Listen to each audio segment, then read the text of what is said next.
Radha Madhava Kunja Bihari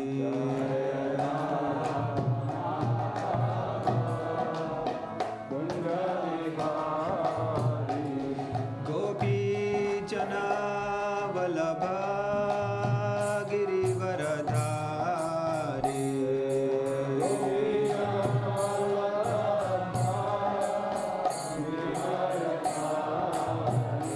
Gopi Jana Vallabha Girivaradhari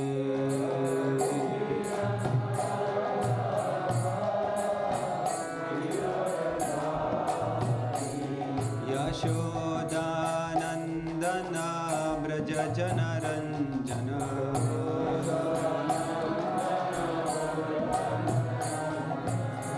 Yashodanandana Braja Janaranjana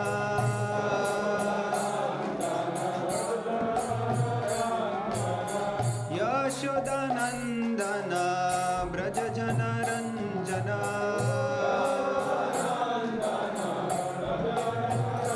Yamuna Tira Vanachari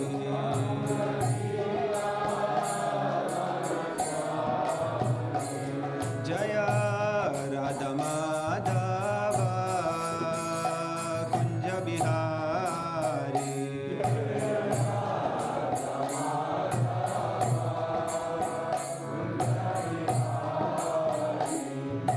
Gopi Jana Vallabha Girivaradhari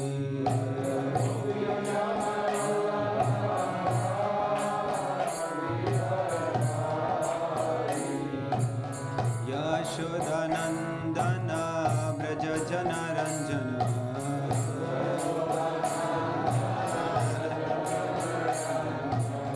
Yashodanandana Braja Janaranjana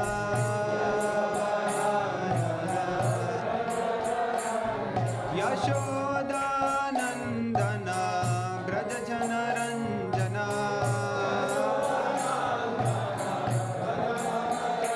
Yamuna Tira Vanachari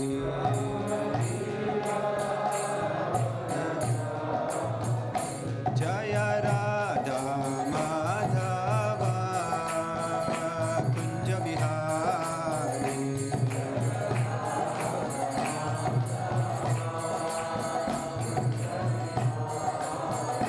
Jaya Radha Madhava Kunja Bihari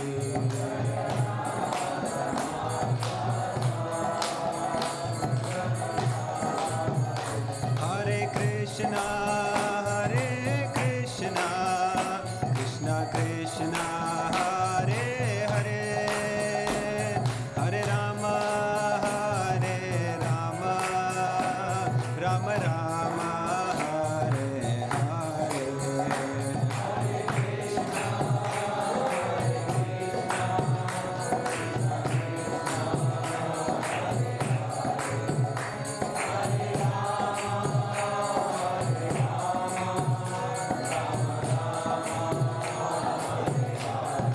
Hare Krishna Krishna Krishna Hare Hare Hare Rama Rama Rama Hare Hare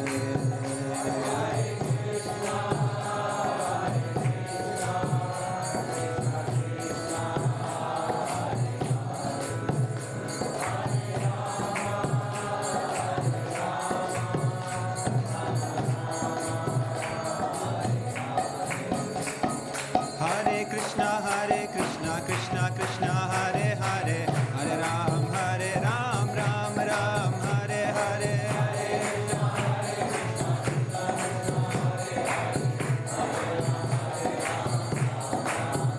Hare Krishna Krishna Krishna Hare Hare Hare Ram Ram Ram Hare Hare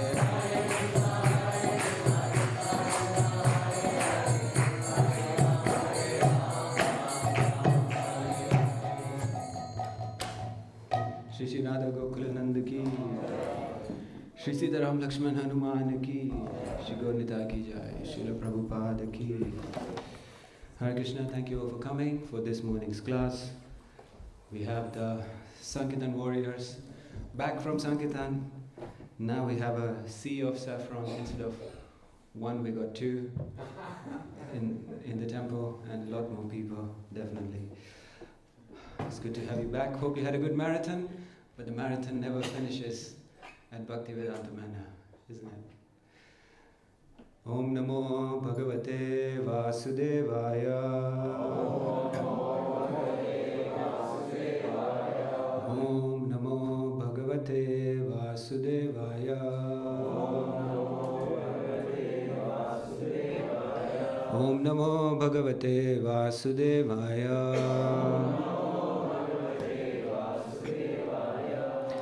So we are reading from Srimad Bhagavatam, Canto 3, Chapter 8, Verse 7. Proktam kilaitad Bhagavat tamena. Proktam kilaitad Bhagavat tamena.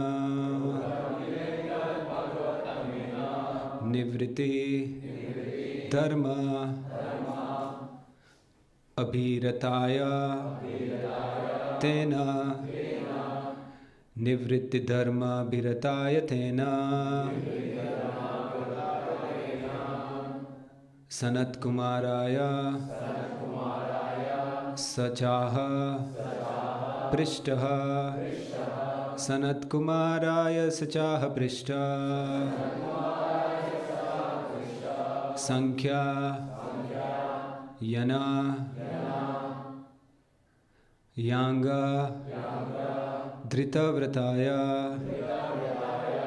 Sankhya yana yanga dhritavrataya.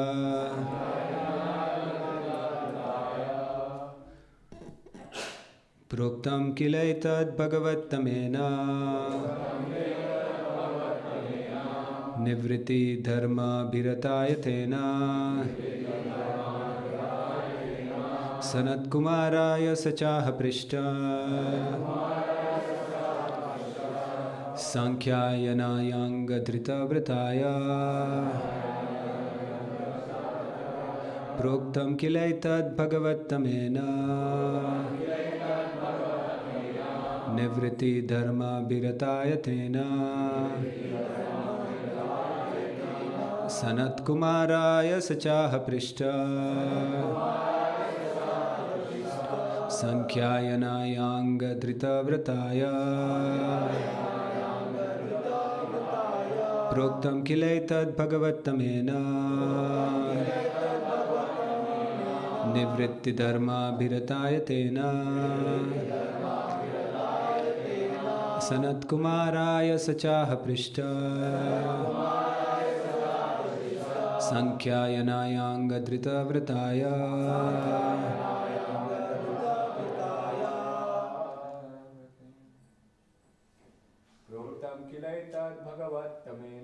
Proktam kilaitad bhagavattamena. Nivritti dharma bhirataya tena.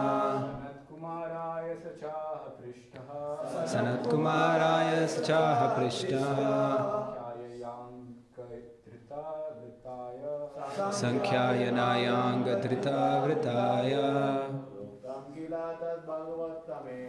Proktam kilaitad bhagavattamena. Nivritti dharma bhirataya tena. Sanat kumaraya sachaha prishta. Sankhya yanga dhritavrataya. Proktam kilaitad bhagavattamena. Nivritti dharma virataya tena. Sanat kumaraya sachaha prishta. Sanat kumaraya sachaha prishta. Sankhya yanga dhritavrataya. Sankhya yanga dhritavrataya. Ladies? Kilaita Bhagavatamina Nivritti Dharma Viratayatena Sanat Kumaraya Sachaha Prista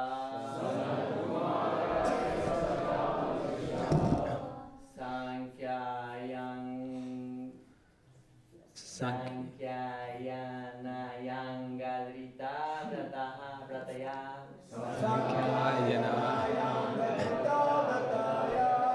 Okay, the tune's completely changed by now, but let's see what you can figure out. One of the ladies want to try?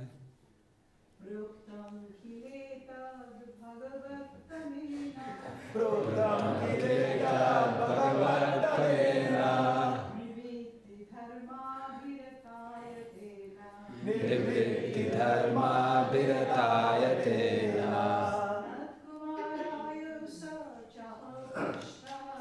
Sanat Kumaraya Sachaha Prishta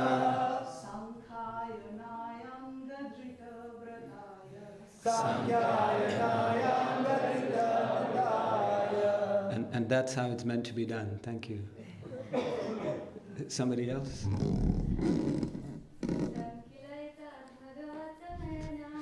Proktam kilaitad bhagavatamena Nivritti dharma viratayatena Sanat Kumaraya Sachaha Prishta Sankhayana Yangadrita Vrataya. Anyone else? Translation and purport by His Divine Grace A.C. Bhaktivedanta Swami Srila Prabhupada. Srila Prabhupada ki. Lord Sankarshan thus spoke the purport of Srimad Bhagavatam to the great sage Sanat Kumar, who had already taken the vow of renunciation. Sanat Kumar also, in his turn, when inquired of by Sankhayana Muni, explained Srimad Bhagavatam as he had heard it from Sankarshan. This is the way of the Parampara system.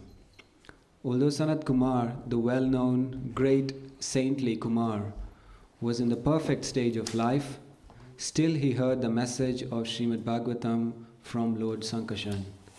Similarly, when he was questioned by Sankhyayan Rishi, he spoke to him the same message he had heard from Lord Sankarshan. In other words, unless one hears from the proper authority, one cannot become a preacher. In devotional service, therefore, 2 items out of the 9, namely hearing and chanting, are most important. Without hearing nicely, one cannot preach the message of Vedic knowledge. Om Jnanatirmirandasya Jnananjana Shalakaya Chakshurun Militam Yena Tasmai Shri Gurave Namaha Shri Chaitanya Manobishtam Stapitam Yena Bhutale Swayam Rupa Kada Mahyam Dadati Swapadantikam Vandeham Shri Guru Shri Yuta Padakamalam Shri Gurun Vaishnavamscha Shri Rupam Sagrajatam Sahagana Raghunathanvitam Tam Sajivam Sadvaitam Savadutam Parijana Sahitam Krishna Chaitanya Devam Shri Radha Krishna Padan Sahagana Lalita Shri Vishakhanvitamscha He Krishna Karuna Sindhu Dinabandhu Jagatpate Gopesha Gopika Kanta Radha Kanta Namostute Tapta Kanchana Gaurangi Radhe Vrindavaneshwari Vrishabhanu Sute Devi Pranamami Hari Priye Vancha Kalpatarubhyascha Kripa Sindhubhya Evacha Patitanam Pavanebhyo Vaishnavebhyo Namo Namaha. Jai Shri Krishna Chaitanya Prabhu Nityananda Shri Advaita Gadadhara Shivasadi Gaura Bhakta Vrinda Hare Krishna Krishna Krishna Hare Hare Hare Rama Rama Rama Hare Hare.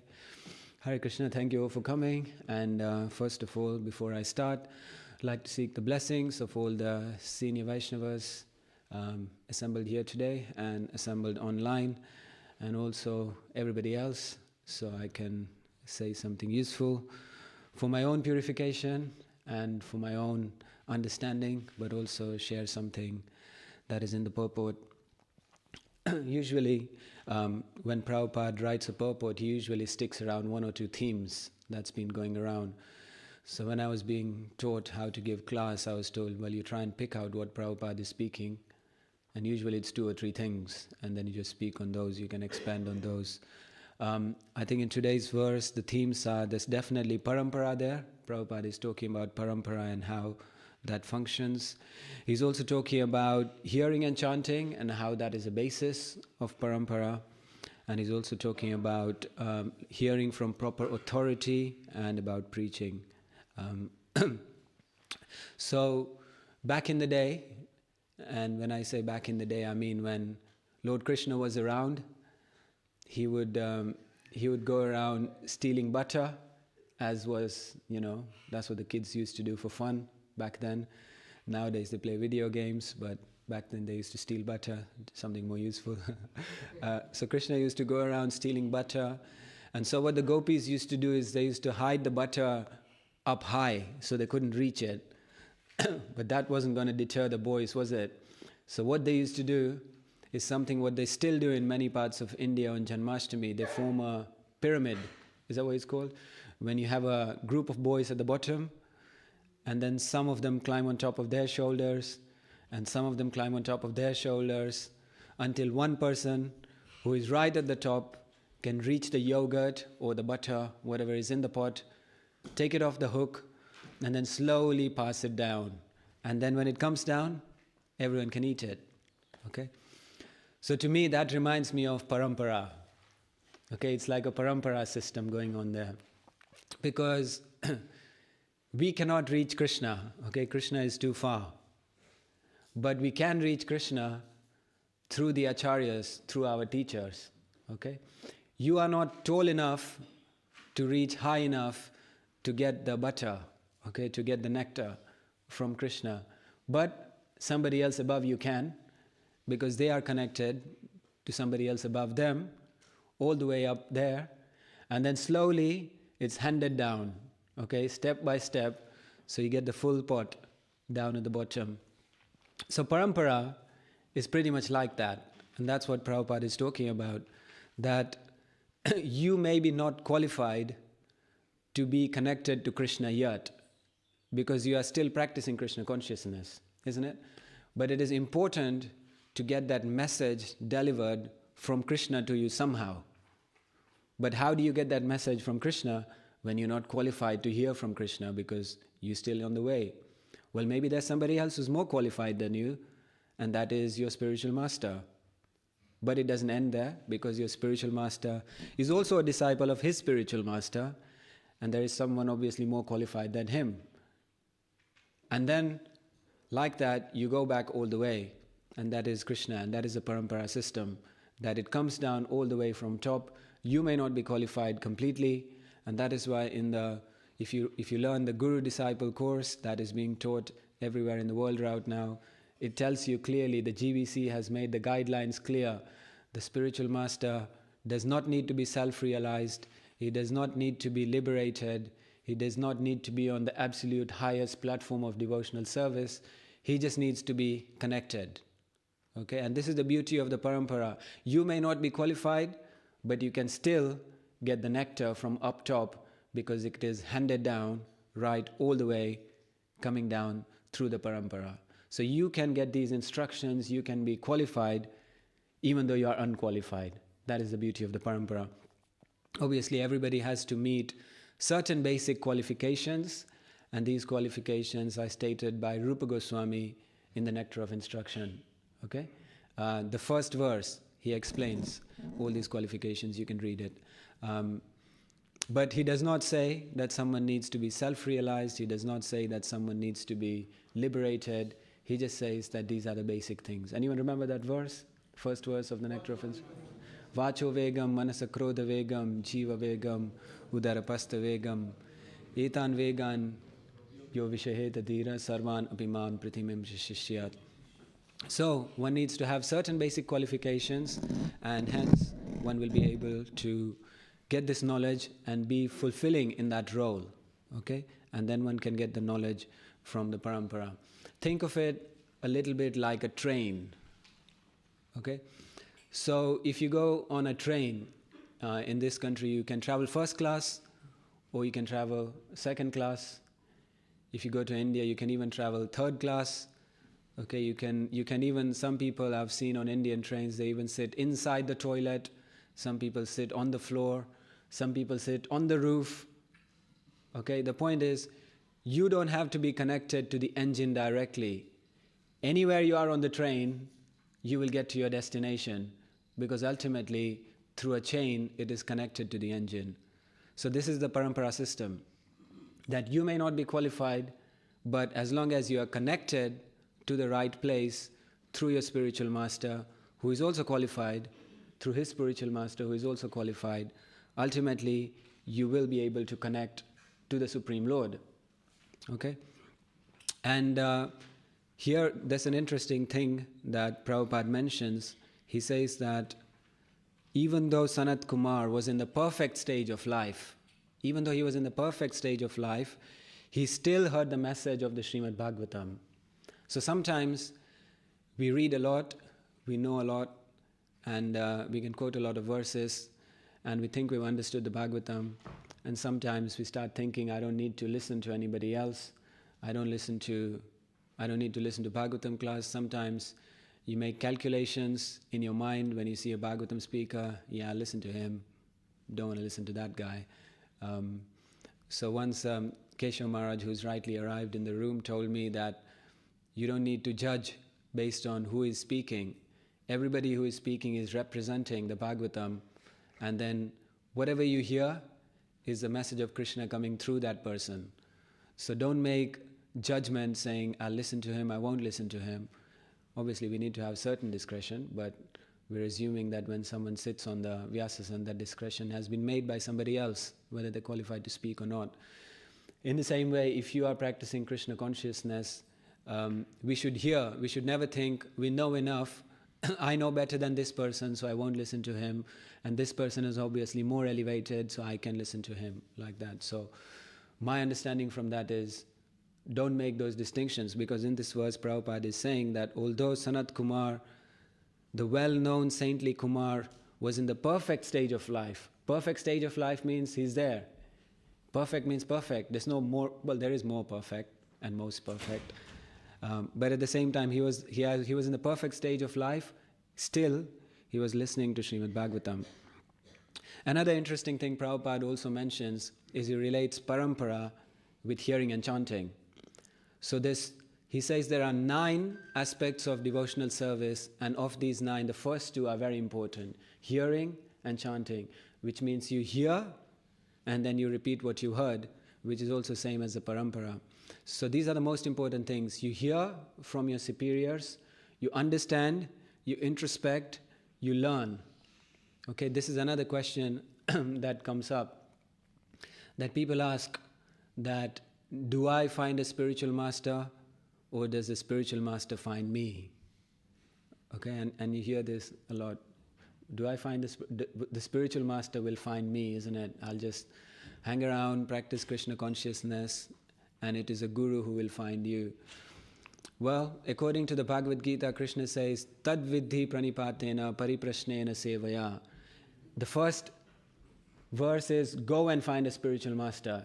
Krishna is telling you, go and find a spiritual master. Okay? In the Rig Veda it is said, Tad vigyanartham sa gurum eva bigachet samit panim shrotriyam brahmanishtam. Go find a spiritual master, take samit, firewood with you, and approach him. You approach the spiritual master with firewood, and you ask him, I want to render service unto you, and then you learn, and that's how you practice. You go find a spiritual master. He's not going to find you. Okay? If he is, I don't know if there is a quote somewhere, but I haven't come across it. But the impetus is on you. Go and find a spiritual master because you want to advance in Krishna consciousness. So you go find and you hear from the spiritual master. But there also needs to be service. Okay? Pariprashnena sevaya. Ask questions from all around. Pariprashna, like parikrama, all around the subject.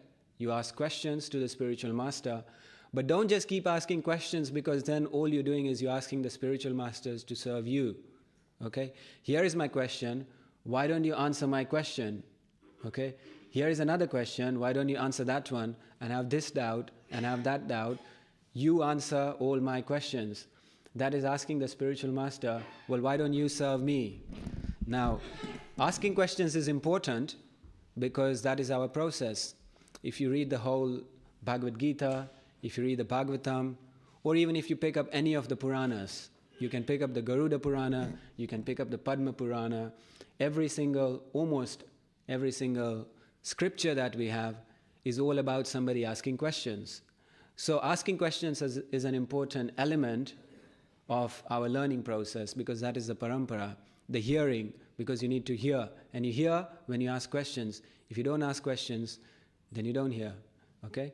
But what is also important is the service, because then you also have to render service to the spiritual master, because rendering service means that you are becoming humble.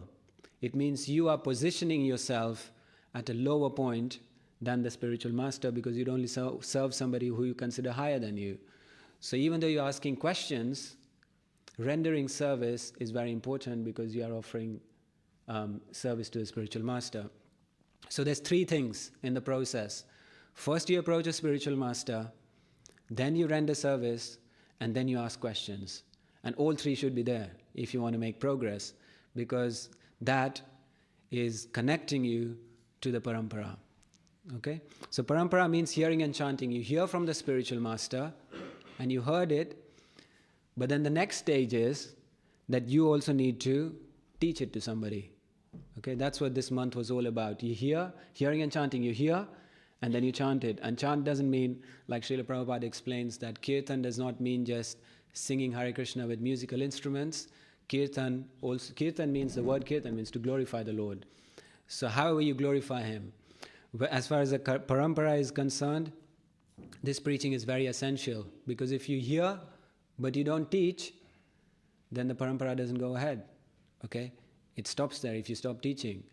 So just for the sake of keeping the parampara going ahead, you should preach. Okay? And share Krishna consciousness with somebody else. Because if you don't, who will? And if everybody thinks that, then if everybody thinks somebody else is going to do it, then no one's going to do it. So it is essential in the parampara to hear from the spiritual master and then teaching it to somebody. Sometimes we have this concept that in Krishna consciousness we give everybody a label, isn't it? When we see the devotees, you see somebody and go, oh, he's a preacher. Okay, he's a preacher. And what that automatically does is, he's a preacher, I'm not a preacher, I do something else. Okay? The point is, if you're in the parampara, then everybody is a preacher, because that's what parampara means. You hear from your spiritual master and you teach it to somebody else. So you don't think that somebody else is a preacher, the boys in the ashram who wear orange are the preachers, the ladies who stay in the ashram are preachers, but I'm not a preacher because somebody else is doing that job. And obviously I can't go and stay in the ashram, hence I can't preach. So that is not the case. The point is, if you're in the parampara, you're automatically inheriting that role of a preacher, because parampara means hearing and repeating. You hear from your spiritual master and then you teach it to somebody else. And if you teach it to one person, you're doubling the movement. If you share it with two people, you're tripling the movement. Okay, and if they go and preach it to one or two people, the movement expands exponentially. Okay, and the parampara carries on. If nobody teaches to anybody, then it doesn't go ahead. When I was in the ashram, at one point I remember in 2012 or 13 or something, we had 30 or 35 people staying in the ashram. It was great because the ashram's not so big. So he was always busy, he's always packed. There's like 10 other people with you in the room, sleeping at night. So it was a bit austere, but it was very lively and it was very enlivening. So many people in the ashram. Now, I don't think there's that many. There's not quite 30 or 35, but there's a few. And if the preaching is left to only the people in the ashram, well, the way things are going, looking at history, in the 70s, I guess there were 100 people in the ashram. About 10 years ago, there were about 30. Now, I don't know, Parama, how many people in the ashram? 12, 15? 18, 20, okay, well, it's still going down. I think give it another 10 years, I think it'll just be Parama Karuna in the ashram.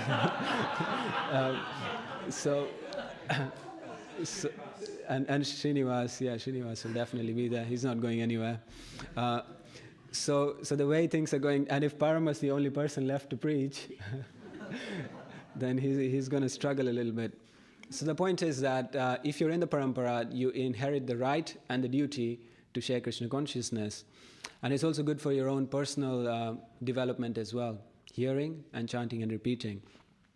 Now, what if you can't preach? Let's look at some things, because Prabhupada talks about preaching here, and this month we've all been, well, a lot of us have been traveling, sharing Krishna consciousness. I haven't done that much this year. But we're still preaching in some way or another. And because we're talking about preaching, I just wanted to say, what do you think are the different reasons people give why they can't preach? Let's go through some. What do you think? Devarshi Prabhu. It's not my nature. That's very interesting. It's not my nature. What other ones do we have? Time. We don't have time. We don't have time to share Krishna. Is that a valid reason, you think? Could be, isn't it? Don't have time. Chandra Chaitanya Prabhu.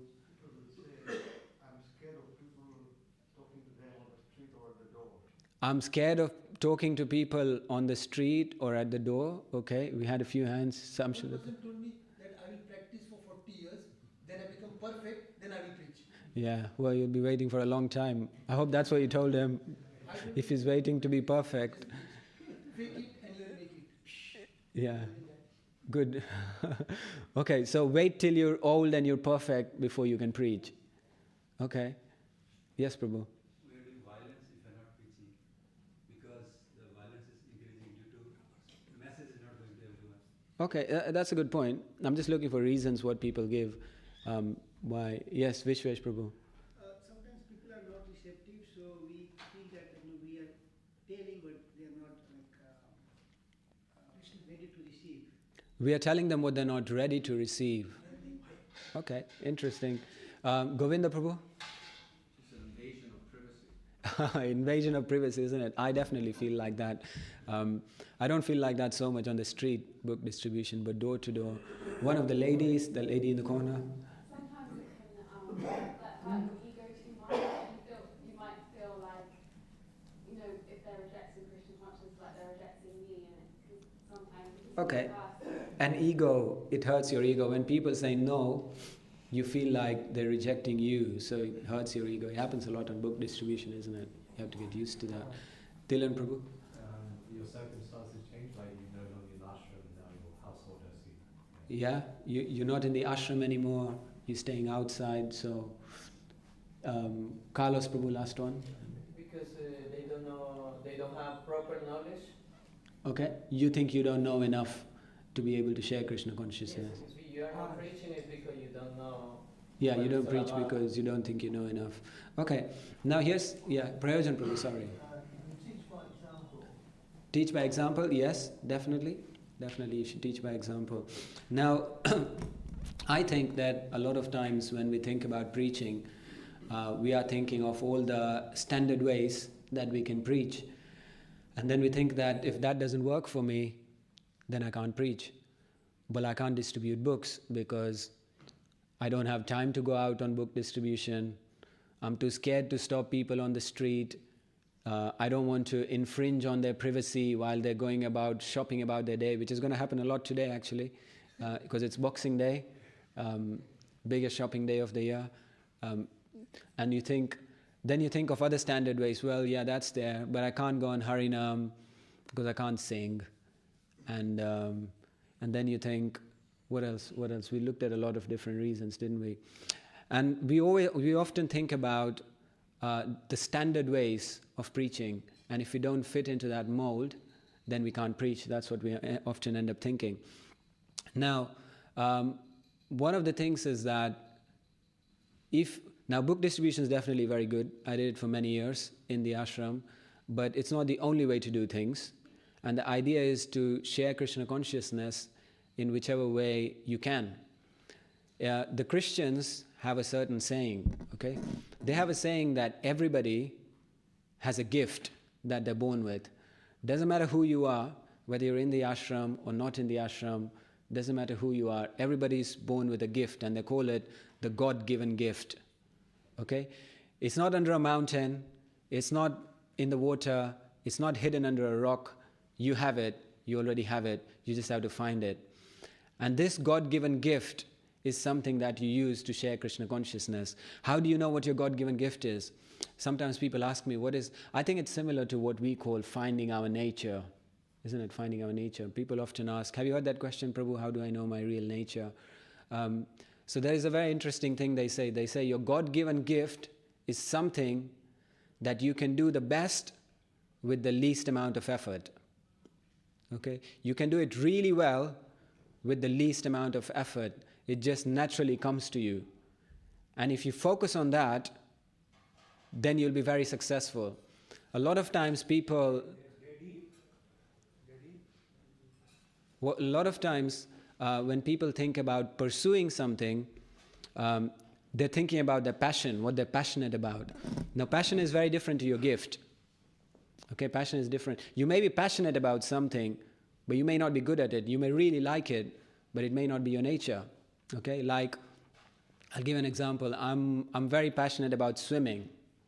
Okay, I love swimming, but whenever I finish the lap, it's like I'm having an asthma attack. Okay, by the time I'm at the end, I'm like really struggling to breathe, and I keep thinking, okay, I like swimming, but this is not really working for me. And I tried meditation, I tried focus, changing my posture. Doesn't matter what I do. By the time I get to the end of my first lap, I'm like struggling for breath. Another thing is also because I learned swimming in a swimming pool, the only way I can turn around is if I go to the end, hold the wall, and then turn around. So potentially I can only swim in a straight line. So once we went on a holiday and to Tenerife last year, and I thought I could go swimming in the sea, but the problem is I can't turn around. So my wife was like, why don't we go swimming in the sea? I'm like, well, I can't. And I was thinking, what if like I'm swimming, and then if a shark approaches me, okay? And it's swimming right at me, I'm swimming right at the shark. So I have two options. One is stop swimming, so then I just drown straight away. And the other is carry on swimming, then I'm swimming straight at the shark. So my best strategy would be just keep swimming at the shark, and then just, when I get to the shark, I hold the shark and turn around and then swim really fast. But that may not work. But the point is, I'll still run out of breath because I can't.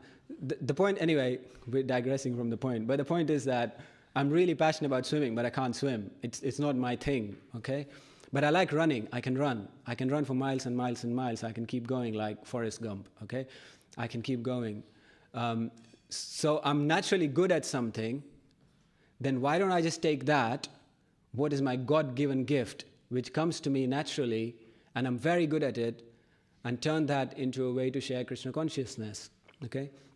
Some people are not good with people, as in, not like that. I mean, like, they can't speak to new people, they can't start a conversation, they're too shy, they may be very scared, maybe it's not their thing.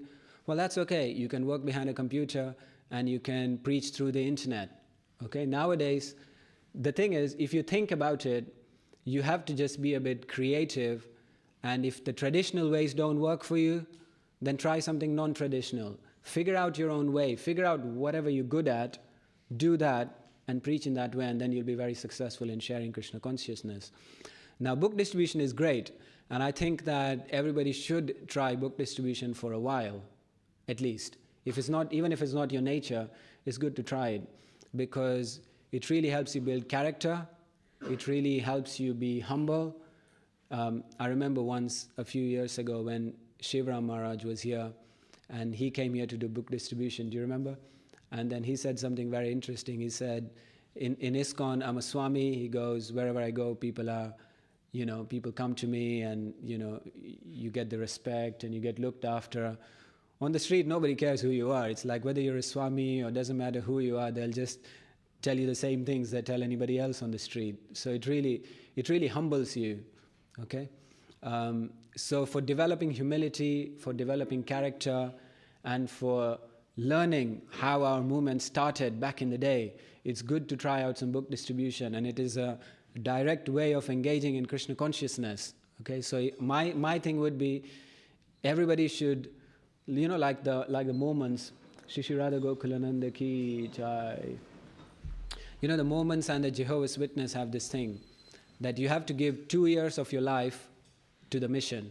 Doesn't matter who you are, you give 2 years of your life to the mission. You have to do that. And so people take time off, and for 2 years they just go on missionary work. If you can't do that, the Jehovah's Witnesses have another thing where they publish this magazine called The Watchtower. And if you are a Jehovah's Witness, you have to get The Watchtower, a certain number of magazines every week. Okay, they will just post it to you. You have to pay a subscription. In ISKCON, we become free members, isn't it? We join the movement, and then we're members for free. We don't pay anything. Sometimes we never make a donation in our whole life in the temple. We come here, and we take from the temple, which is okay. The temple's there to give. But at the same time, you can't be a Jehovah's Witness until you give. You can't be a member for free. You have to pay them a subscription. And they will send you books every week. They will send you the Watchtower, and they don't care how, but you have to distribute those every week. Okay, every week you'll get magazines, or every month, whatever it is. But you pay a subscription, you get a magazine, and then figure it out however you want to do it. Whether you want to do it on the street, you want to give it to your friends, you want to set up a stall on the side of the street, but you have to distribute those magazines one way or another. That's why you see sometimes when you go into London, people on their lunch break, they'll be out by the tube station giving out magazines, okay, doing the quota for the week. So the point is, if we're taking something from the movement, we have to learn to give. And giving something, it's not just your way of giving back to the movement, but you are actually performing a very important role of being part of the parampara, which is to hear and to chant, to hear and to teach. Okay, it is part of you being in the parampara to take this knowledge and to share this knowledge with somebody else. So I think everybody should tell the children to spend at least 1 year in the ashram. What do you think, Paramakaran Prabhu? That'll, make it 5. Okay, let's do 1, and then you can do the other pitch for the other 4. But if everybody spends 1 year in the ashram, 6 months of the sabbatical, and another 6 months just sharing, going out on book distribution, and whatever else they do, but sharing Krishna consciousness. If everybody gives 1 year to the ashram, and all the parents can tell their children right from when they are about 3. I remember I saw Paramakaruna once in the shoe room, and there was a 5-year-old putting his shoes on, and Parama goes, "Do you want to join the ashram?" He goes, he's putting the word in like right now, so it's in the consciousness. So I think if everybody gives 1 year to the ashram, it'll keep the parampara going. So I think there's a lot we can learn from other places as well. But the idea is that preaching means the desire and the effort that you put to share Krishna consciousness. It doesn't mean you have to distribute 1,000 books a year, or it doesn't mean you have to go out on Harinam. If you can do these things, great. But one way or another, figure out your own way, what works according to your natural gift that you have, okay, to share Krishna consciousness with somebody somehow. If you're feeling too shy to go out on books, if you're feeling too afraid to go out on Harinam, do it one way or another. But the point is that everybody has a responsibility to the parampara to learn and to teach to somebody. Okay, that is the idea about this. Sometimes people say, "But Prabhu, everything is preaching, isn't it? everything we do in Krishna consciousness is preaching. What do you think about that? Have you heard that before? Everything is preaching. Well, everything is preaching, but there is active preaching and there is passive preaching. That's why even in our parampara there are Goshtianandis and there are Bhajananandis. The Bhajananandis are also preachers, okay, but the Goshtianandis are active preachers where you consciously make an effort to go and share Krishna consciousness with somebody.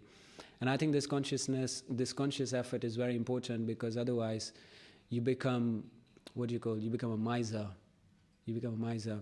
There's, I don't know where the story is, where there was once a tree, and this tree had all these fruits, but all the birds would fly past the tree, but none of the birds would eat the fruit, and nobody would ever visit that tree and eat the fruits of the tree. Let me find that reference for you. I think it's in one of the Puranas. And nobody ate the fruits of this tree. And the sage asked the other person, he said, why? The young sage asked the older sage, why isn't anybody eating the fruits of this tree? And he said, because in his last life he was fully Krishna consciousness, but he never gave Krishna consciousness to anybody. He kept it all for himself and he never shared it with anybody. So now, he was a fully ripened fruit, but he never shared his fruits with anyone. So now he's a tree with all these ripe fruits that no one wants. Like that. So the thing is, if we don't share Krishna consciousness, we become a bit, miserly. We become like, I don't know, you start shriveling, isn't it? You need to start sharing Krishna consciousness. So if you can share Krishna consciousness one way or another, that's great. If you can preach, great. If you can't, do it in your own way. But try and do some active sharing of Krishna consciousness, okay?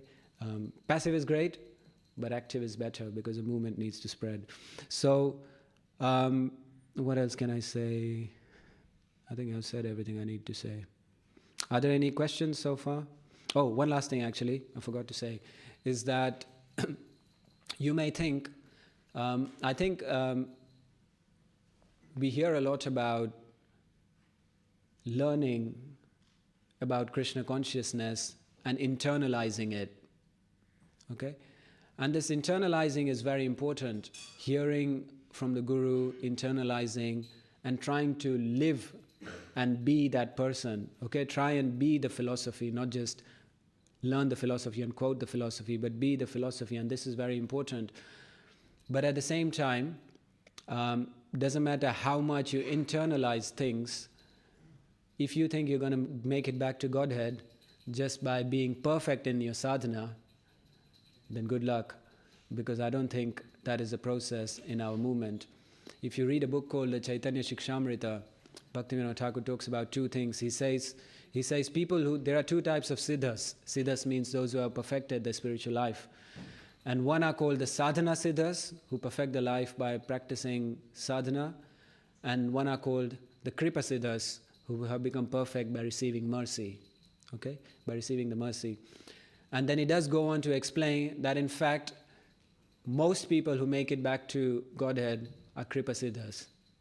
Because it doesn't matter how good a sadhana you practice, living in the material world, influenced by material things, it is very, very rare that just on the basis and strength of your sadhana alone, you're going to make it back to Godhead. Okay? It doesn't matter how much you internalize it. It's all important, but I don't think that's the only way. And he explains that most of the siddhas are kripa siddhas. So in other words, as I heard Keshav Maharaj say once, that we're all mercy cases. Okay, we're all mercy cases. We have to rely on the mercy. And how do you get the mercy? Do you know how you get the mercy? You get mercy when you give mercy. Okay? You give more, then you get more. That's how it works.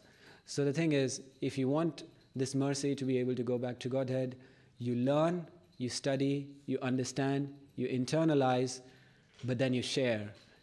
Because when you give more, then you get more. Hare Krishna, thank you very much. We have 5 minutes. Do we have any questions or comments or anything anyone would like to share? So we have, where's the mic? Okay, you already have the mic, so you can go then Prayojan Prabhu, then Paramakaruna Prabhu. Yeah, go ahead. Sorry, I have a question. Yeah.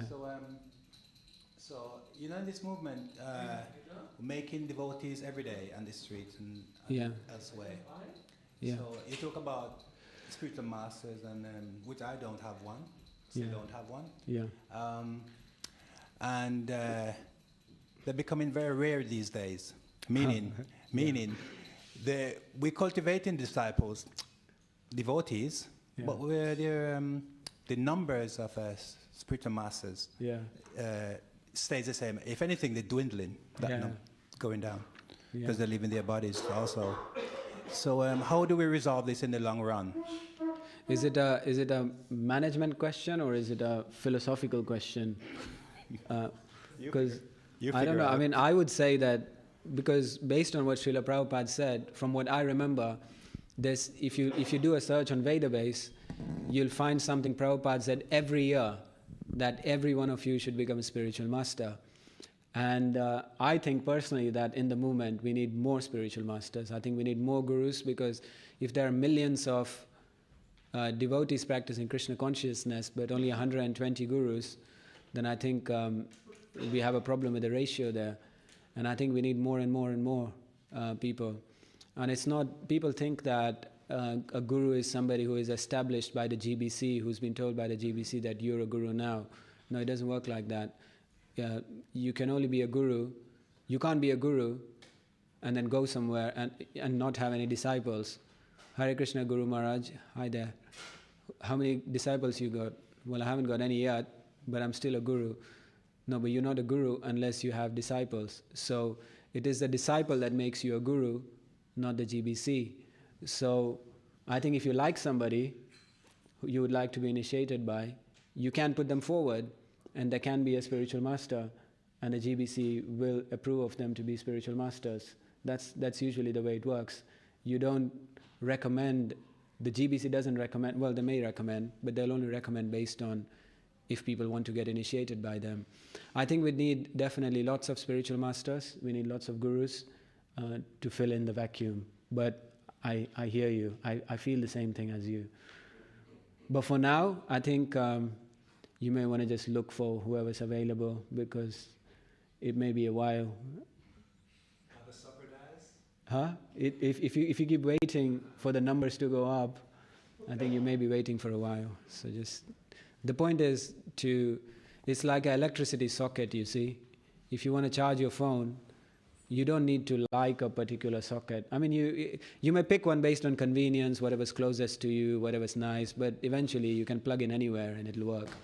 So as long as you're connected to somewhere in the parampara, as long as you're sitting somewhere on the train, it's okay. But if you can find a good spot on a train, that's obviously better. Instead of in the toilet or on the floor. But eventually you want to get to your destination. How you get there is a different story. Prayojan Prabhu, I think, had a point. If you need to go, you need to go. We're finishing in 2 minutes. Two examples with Mother Kalangana and Jiva Pati. In both their interviews, Jiva Pati was asked by Bhagavatam Prabhu, why don't you give class? He says, I just don't want to. I don't feel comfortable. I just don't want to do it. Yeah. And he said, but you've got so much knowledge. He said, no, I'm just not comfortable.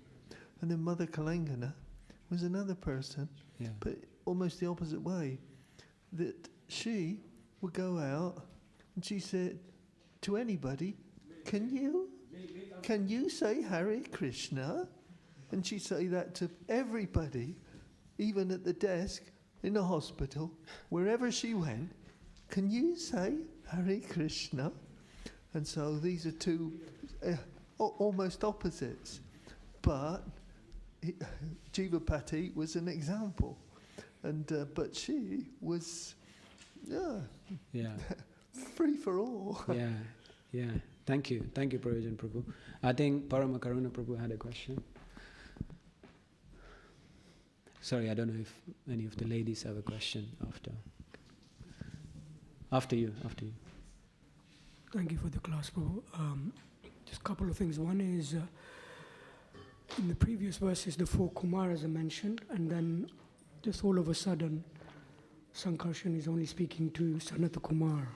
Yeah. why specifically Sanat Kumar is only mentioned in this particular verse.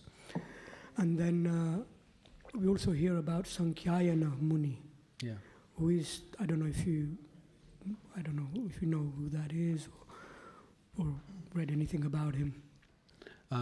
So in answer to your first question, I think in one of the previous purports, Prabhupada mentions that Sanat Kumar is the head of the 4 Kumaras. So he is being a representative and is asking questions on their behalf. And that's why Sankarshan is speaking to him. That's my understanding. Any reason why Sanat Kumar is the person? I don't know. Any reason why you're the head of the ashram? It was a mistake. I don't know. Maybe they elected him to be the leader. I think you need a spokesperson, isn't it?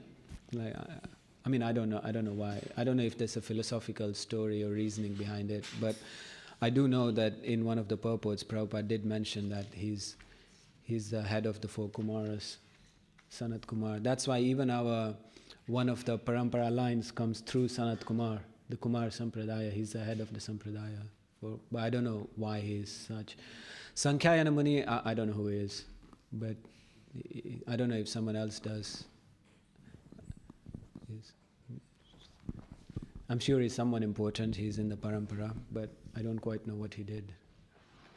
Ladies, does any of the ladies have any questions? No? Okay, anybody else on this side?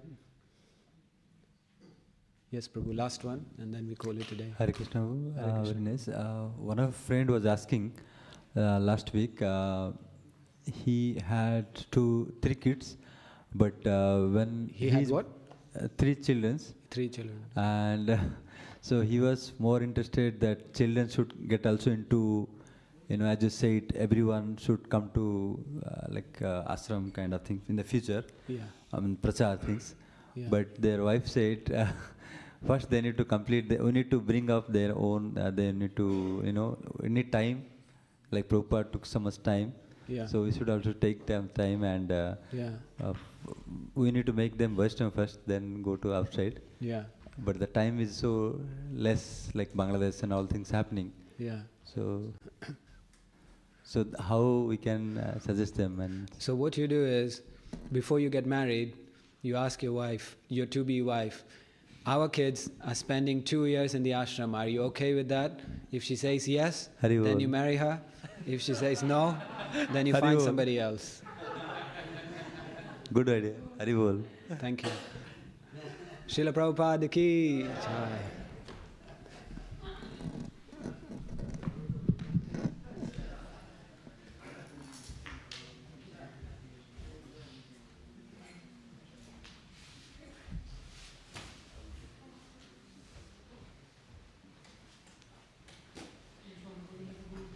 Jai.